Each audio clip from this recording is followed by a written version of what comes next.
Olá a todos e a todas, bem-vindos ao primeiro episódio do seu podcast favorito, Eco Acessível, um podcast sobre sustentabilidade para todos. Hoje é o primeiro episódio e estamos com tópicos muito especiais, então vamos começar. O primeiro tópico que iremos falar é sobre consumo consciente, como ele se aplica de forma prática no cotidiano de pessoas com deficiência. Mas vocês sabem o que é consumo consciente? Consumo consciente é quando a gente faz escolhas de compra pensando não só no que é melhor pra gente, mas também o que é melhor pro meio ambiente, pra sociedade e pro nosso bolso mesmo. É refletir antes de comprar, tipo, eu realmente preciso disso? Isso é acessível? Isso respeita os direitos de todos? Pro dia a dia de pessoas com deficiências é essencial considerar também acessibilidade, autonomia e respeito à diversidade.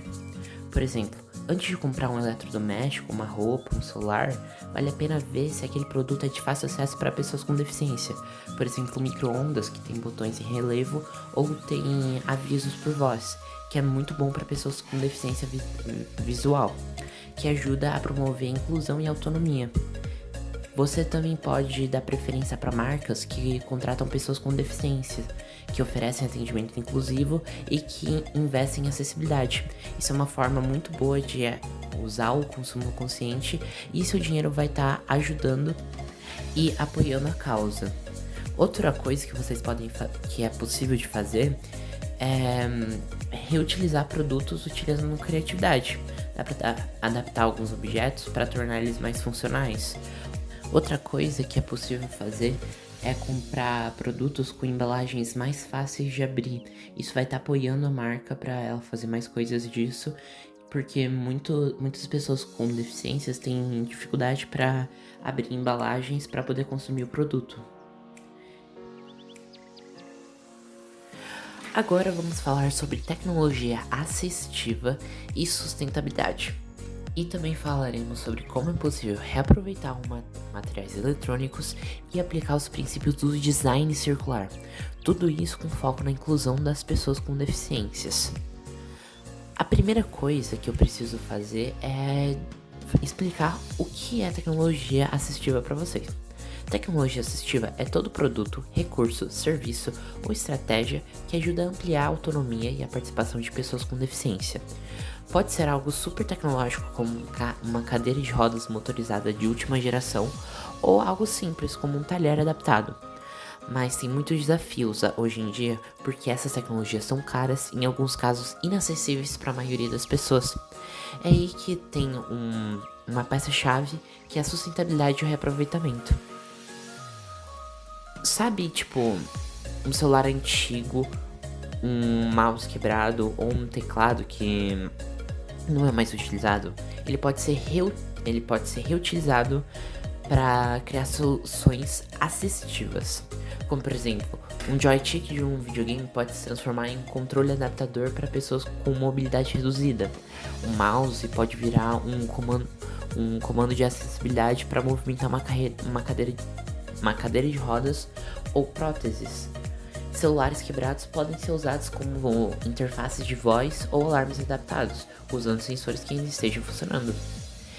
Esses reaproveitamentos já ajudam a reduzir muito o lixo eletrônico, que ainda é um problema muito presente na sociedade atual, além de ajudar e promover a inclusão social das pessoas. Outro pilar das tecnologias assistivas é o design circular, que em tese propõe que os produtos sejam pensados desde o início para durar mais e gerar menos lixos e serem reutilizados ao máximo que der. Esse design também pode ser pensado para todos os corpos e mentes, inclusive os que funcionam de forma divergente. Como por exemplo, embalagens que são fáceis de abrir, dispositivos com comando de voz ou toque, manuais acessíveis em braille ou com leitor em áudio. Tudo isso é design circular, ainda com inclusão. E também é de se pensar que essas tecnologias possam ser facilmente consertadas ou adaptadas, que é essencial para garantir que essas soluções não sejam descartadas à toa e que continuem servindo a quem mais precisa atualmente. Existem várias iniciativas em diversas partes do mundo e também no Brasil que incluem projetos incríveis nessa linha de pensamento, como por exemplo, universidades e escolas técnicas aqui no Brasil têm desenvolvido próteses feitas com impressoras 3D que usam plástico reciclado. O Fab Lab e oficinas comunitárias têm projetos que ensinam como montar dispositivos assistivos com sucata eletrônica. E organizações e certas ONGs vêm criando plataformas abertas com tutoriais de tecnologia assistiva caseiras, baratas e sustentáveis. Isso mostra atualmente que a gente está seguindo por um caminho que torne a vida das pessoas com deficiências algo mais parecido com as nossas vidas, fazendo com que elas tenham que encarar menos desafios. Mas ainda temos muitos desafios para superar até chegar nesse ponto. O próximo tópico é acessibilidade em espaços verdes e como os jardins sensoriais podem ser projetados de forma sustentável e acolhedora para todas as pessoas. Deveria ser de senso comum que todos têm direito para vivenciar a natureza, mas será que os parques, praças e jardins das nossas cidades atualmente são acessíveis para todo mundo?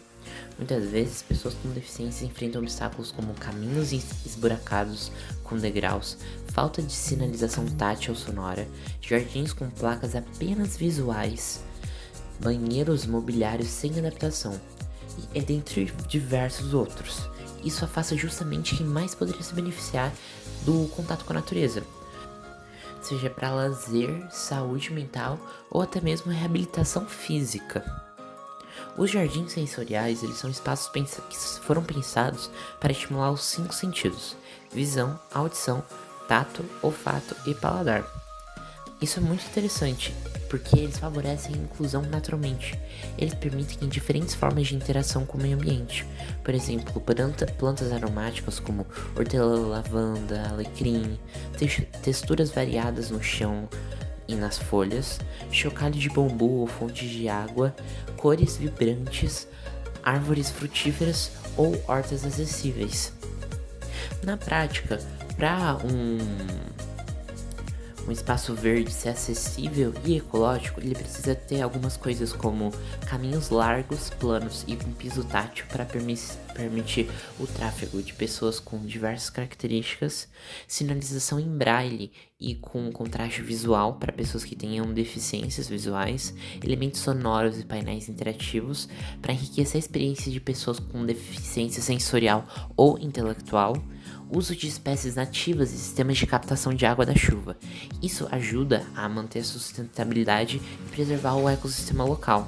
Outra coisa interessante são bancos com encostos, sombras naturais e áreas de descanso para acolher pessoas com mobilidade reduzida, como por exemplo idosos ou algumas pessoas que precisem de pausas recorrentes.